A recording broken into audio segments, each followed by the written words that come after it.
वालेकुम वरहमतुल्लाहि ताला बरकातुहू। मैं मोहम्मद अयान ख़ान हशमती। आजकल कुछ कुएं के मेंढक, जिनको ज़माना जाहिलों के नाम से भी जानता है, जो ख़ुद को मदारी कहते हैं।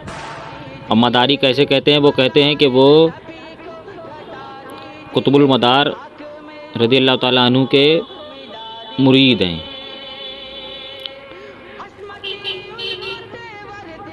अल्हम्दुलिल्लाह कुतुबुल मदार की इज़्ज़त, अज़मत, उनकी शान हमारे सर आँखों पर। हम सुन्नी बरेलवी हर अल्लाह के वली की ताज़ीम और इज़्ज़त करते हैं, और अल्लाह के सारे वली हमारे सरों के ताज हैं। लेकिन एक जाहिल किस्म का मदारी, जो ख़ुद को सैयद कहता है, शजर, जिसका नाम शजर अली है,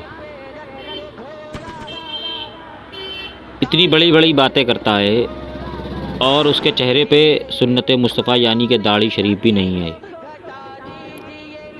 और चैलेंज करता है उलमाए अहले सुन्नत को।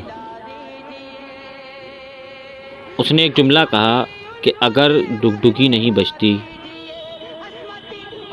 तो तुम्हारे बाप दादा घंटी बजाना नहीं छोड़ते। माज़अल्लाह रब्बुल आलमीन।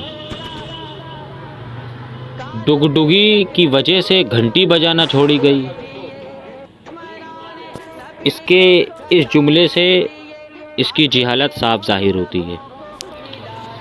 और इसने कहा हम डुगडुगी बजाते हैं, हमें फ़ख्र है, डुगडुगी बजाते हैं। तो डुगडुगी बजाने पर तुम्हें फ़ख्र नहीं, डुगडुगी बजाने पर तुम्हें अफसोस होना चाहिए, क्योंकि डुगडुगी जो है वो गैर मुस्लिम के भगवान शंकर की पहचान है। डुगडुगी मतलब डमरू, डमरू डुगडुगी को ही कहते हैं। तो मैं ये पूछना चाहता हूँ इस शजर से कि शजर तू ये बता कि डुगडुगी तू करता है, डुगडुगी नहीं बजती तो घंटी बजाना नहीं छोड़ते, तो घंटी जो बजाते हैं वही डुगडुगी बजाते हैं, और घंटी बजाने वालों का पैरोकार तू लग रहा है मुझे, क्योंकि घंटी भी गैर मुस्लिम बजाते हैं और डुगडुगी भी गैर मुस्लिमों का ही है। गैर मुस्लिमों के भगवान शंकर की पहचान डमरू है, डमरू मतलब डुगडुगी।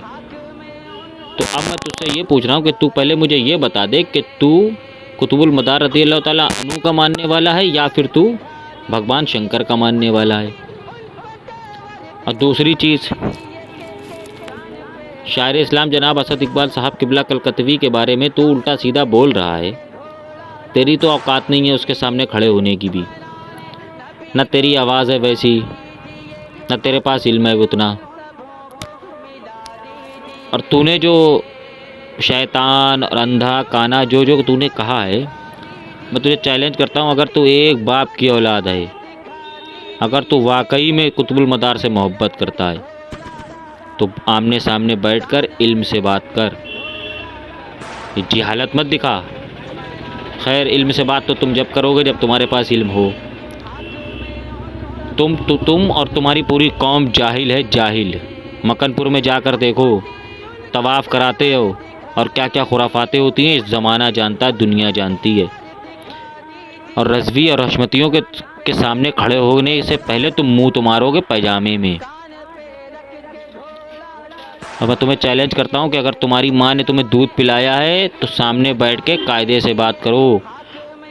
तुम्हारे फितने में आखिरी, तुम्हारे फितने के ताबूत में आखिरी कील ना ठोक दें तो हमारा भी नाम अल्हम्दुलिल्लाह अयान ख़ान हशमती नहीं। और सुनो, धमकियाँ मत देना असद भाई को, बता देना कहाँ मिलना है।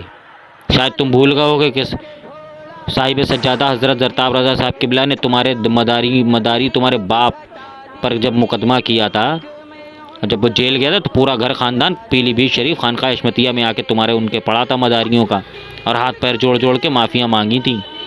अपनी औकात ना बोलो। हम किसी को छेड़ते नहीं हैं, कोई हमें छेड़ दे तो हम उसे छोड़ते भी नहीं हैं। अल्हम्दुलिल्लाह हम हशमती हैं। हम घर में घुस के भी मारते हैं और घर में से खींच के भी मारते हैं। याद रखना ये बात हमारी।